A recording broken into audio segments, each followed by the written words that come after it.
Listen and practice. Learn English by storytelling. Chapter 2. A Strange New Teacher. Everyone at school had lunch at 12:30 in the cafeteria. I always had lunch with Barbara and Walter Andrews, a 16-year-old boy. He was tall and had dark brown hair and dark eyes, and I liked him. He was a quiet boy and didn't have many friends. His favorite subjects were math and science, and he liked computers a lot. His parents were divorced, and he lived with his father and his cat, Tootsie. He was often lonely because he never saw his mother, and his father was always at work. He loved Tootsie and spent a lot of time with her. "What do you think of our new teachers?" I asked Barbara and Walter. Well, I think Mr. Kent is really cute. He's friendly, too, said Barbara. But did you see the way he looked at the airplane? The sun didn't hurt his eyes, said Walter. "Did you hear Mr. Wilkinson's voice?" I asked. "He talks like a robot. His voice is so cold." And he's unfriendly, said Barbara. Hey, look over there. Look at what he's drinking, whispered Walter. We all looked at Mr. Wilkinson, who was sitting by himself in a corner of the cafeteria.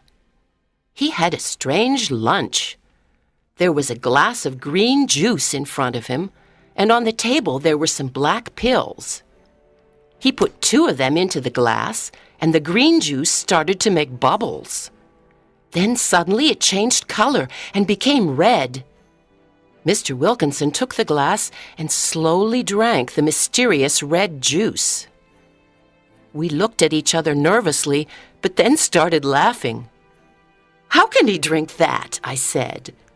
Perhaps it's a new diet, said Barbara. And that's why he's so thin. I don't think so, Walter said.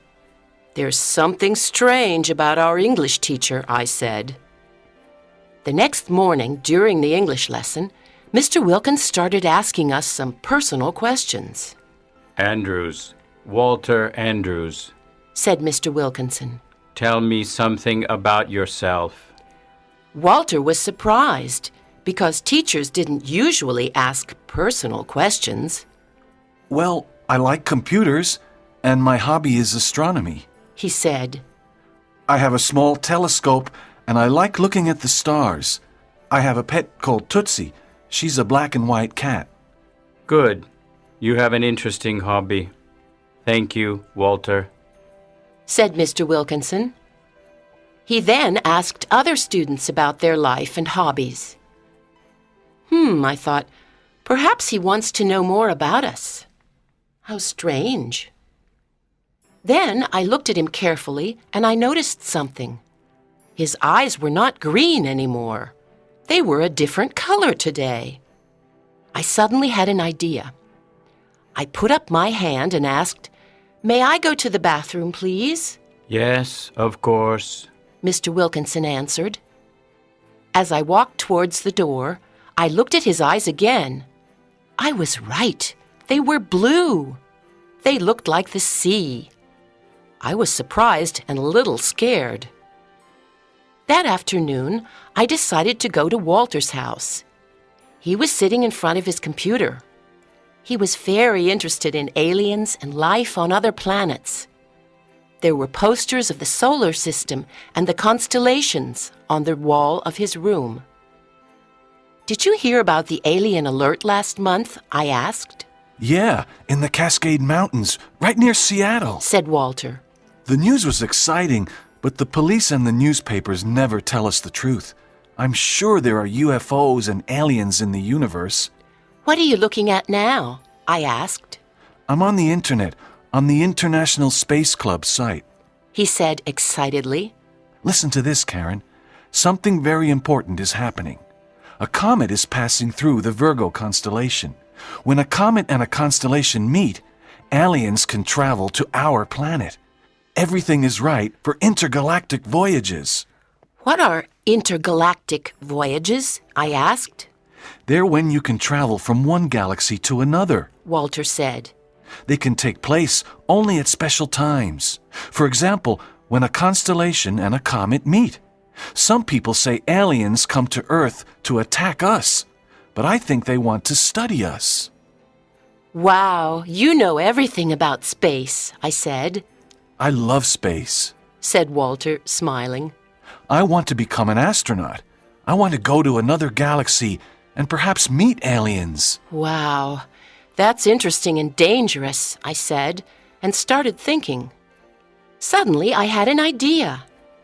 Perhaps Mr. Wilkinson is an alien, I said slowly. What? He cried, looking at me. Oh, Karen, you read too many science fiction books. He's not an alien. Well, his voice doesn't sound human. His eyes change color, and he has a very strange lunch, I said. What do you mean his eyes change color? He asked, surprised. Didn't you notice? I said. Yesterday they were green, and today they were blue. Are you sure? He asked. Of course I'm sure, I said excitedly. Listen, Walter, there was a UFO sighting last month, and Mr. Wilkinson is a new teacher at Washington High. No one knows where he comes from. Perhaps he arrived on that UFO. Walter looked at me with his big, dark eyes and said, Well, it's possible. He has got a very strange face, and his voice is really cold. Perhaps he is an alien. And that's why he asked us those personal questions. He wants to study us. Exactly, I said. But let's study him too. We can follow him and see where he lives. Next chapter is coming soon. Listen and practice. Learn English by storytelling.